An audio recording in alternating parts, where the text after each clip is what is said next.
Hi, it's Elizabeth. The first thing that I really want to talk about in my experience teaching kids with autism is behavior, and specifically applied behavior analysis.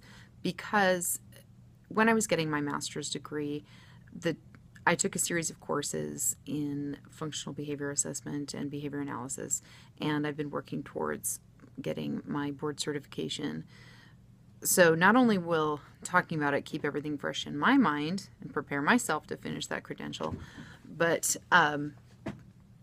because it's made a huge difference in how I would have maybe run my class.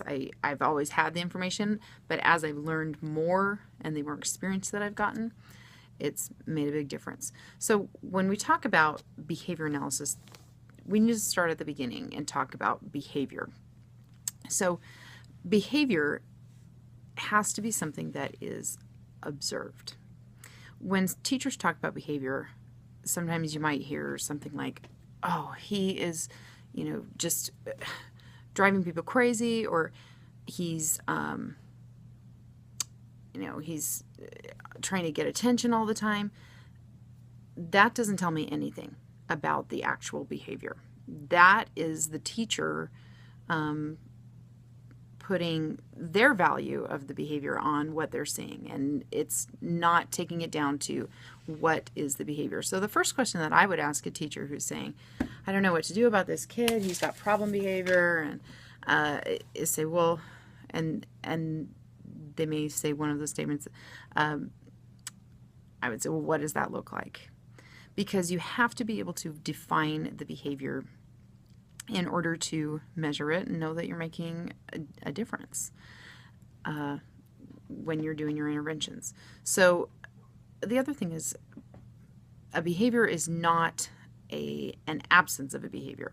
And so I might hear that a lot too, where it says, I said, well, what kind of behavior problem? Well, he won't do his work.